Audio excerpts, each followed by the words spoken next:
The United States has assembled the largest military force in the Middle East since the 2003 invasion of Iraq. There are 2 carrier strike groups, there's B-2 bombers, and for the first time in history, F-22 fighter jets are deployed inside Israel. And I want to add my voice to the growing chorus of people saying that this war is stupid, it has nothing to do with us, and 80% of Americans agree. So who's it for? Well, let me walk you through the case for war. I mean, what there is of it. Because what you'll notice is the justification keeps changing, which means that the people who are trying as hard as they can to push Trump to start this war, and it's a war of choice, by the way, we haven't been attacked, that these people don't really have any legitimate justifications at all. Here's what they do have. So in June 2025, we bombed Iran, Operation Midnight Hammer, and Trump said that we obliterated their nuclear weapons program. Done. Mission accomplished. So we go in there, we say, hey, Iran can't have nukes, blew up their capacity to make nukes. Done. Obliterated. But then weeks later, his own envoy, Steve Witkoff, says that Iran is a week away from the bomb. How does that even work? You know, Trump said obliterated, and Trump just doubled down in the State of the Union address. He said obliterated. So how is it could be obliterated and a week away at the same time? You got to pick one. Both can't be true. And now it's kind of morphed into they have the intention of possibly creating a nuclear bomb in the future. So, yeah, that's not very firm. So then in late 2025, Iranian protests erupt, and the neocons jumped onto that as a reason. Like, now it's not about nukes. We need to support the uprising. Trump even vowed to intervene militarily to support these protesters. And then by the end of 2025 and the beginning of 2026, the regime, they started cracking down hard on these protesters. There could even be a few thousand protesters are killed. I've seen upwards of 60. People on social media are stupid. They're saying, I've seen more killed than in Gaza, which is ridiculous. I've seen 30,000 quoted many times, people saying, there's no information that supports that claim whatsoever. The firmest numbers that I've seen are by the CIA, which says 6,000, which is probably inflated. But so let's just say probably a few thousand protesters. That's terrible. But the neocons use that as justification to strike Iran because they have nothing else. At the same time, like, care about all the innocent people killed in Gaza. So it's clear that they don't care about the protesters being killed in Iran. This is just them using dead protesters for their reason because they know that Americans have empathy and they think that this might increase popular support for striking Iran. So it's completely using these dead protesters. And guess what? It doesn't work. Like, Americans don't want this, to the tune of 80% opposed. And then February 2026, now we're back to nuclear. Iran must stop all enrichment. The original demand returned like nothing happened. But how is it obliterated? And, you know, and they're building nuclear weapons. It's not. It's really, they have the intention of possibly building nuclear weapons in the future. That's their claim, really.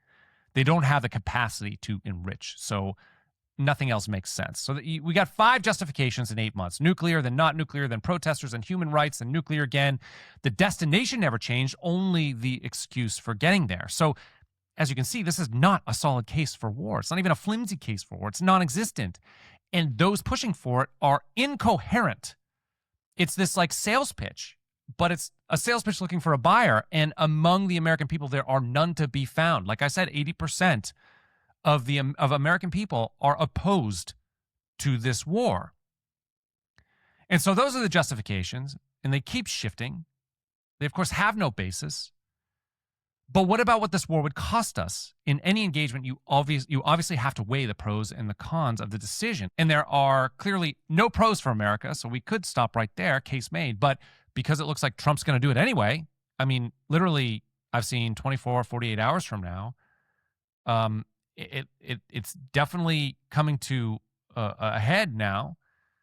So we have to think about what the fallout is going to look like. Iran is not Iraq. Iraq had 25 million people when we invaded. Iran has 90 million people. It's 3.5 times the size. Iraq's military was hollowed out by years of sanctions. Iran has the largest ballistic missile arsenal in the Middle East.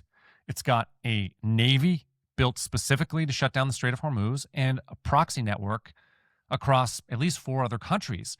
Military analysts have been saying this for years, that Iran is the most formidable adversary we faced in the region. Of course, by far. Think of what Afghanistan was. Think of how much it cost. But think about what their military capacity was. Nowhere near Iran. So now imagine what could happen. This isn't a 3-week shock and awe campaign. This is a real war. So Americans are going to die. That's not hypothetical. If we start striking Iran, Americans are going to die. Service members are in the Gulf. There are bases all over the place, completely surrounding Iran. There are troops in Iraq and Syria who are already getting hit by Iranian proxies. And for what? Why are we doing this? It's a country that has never attacked the American homeland. They can say death to America all they want. They can't hit us. They have no capacity to hit us, and they never have hit us. So we've never been attacked.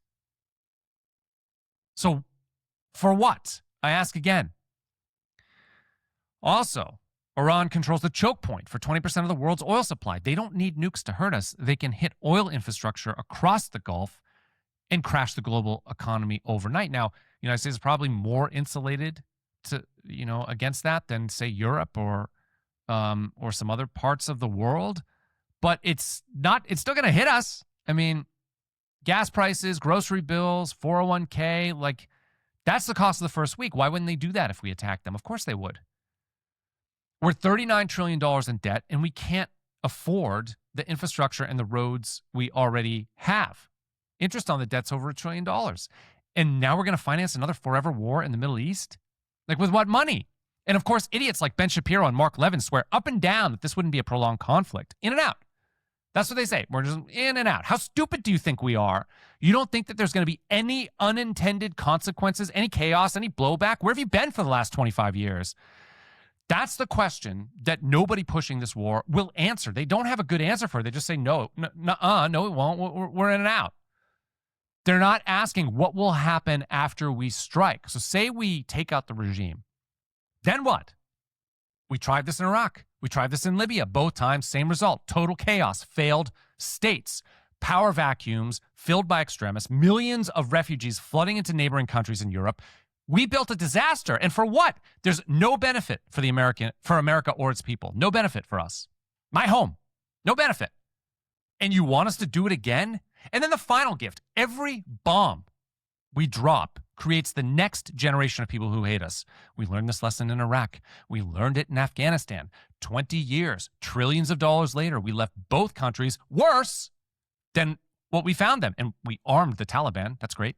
And we created ISIS in the process. And now we want to do it again with a bigger country, a stronger military, and no plan for what comes after. Show me one person pushing this war who can answer these questions. Just one. You can't, because they don't have answers. They have slogans. The people selling this war aren't just wrong. They're anti-human. They're anti-American.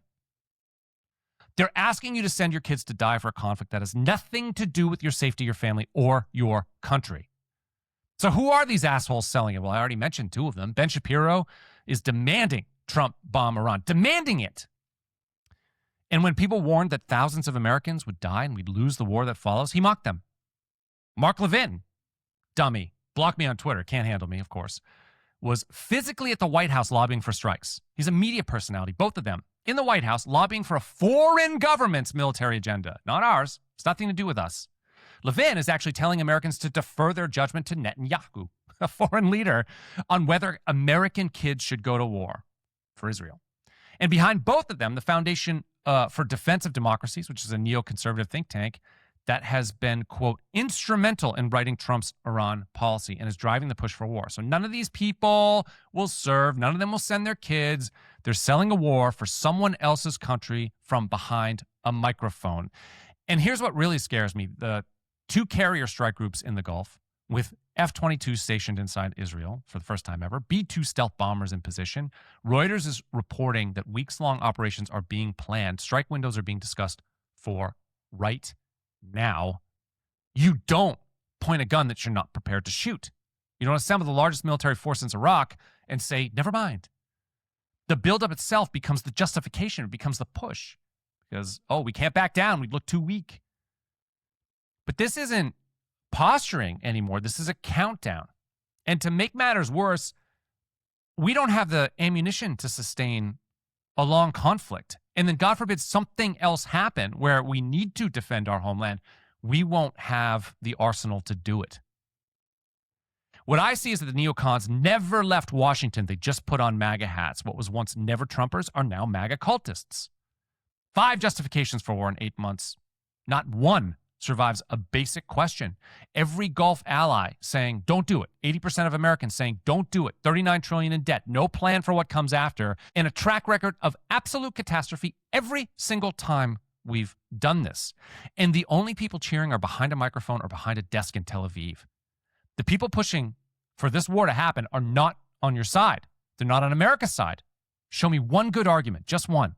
You can't, because this war isn't for us. It never was. It's for Israel. You wear the flag on your dress like a cataract. The dual colors, see the truth and then filter it. And now your mind's eye is bruised like a pugilist. You evangelize.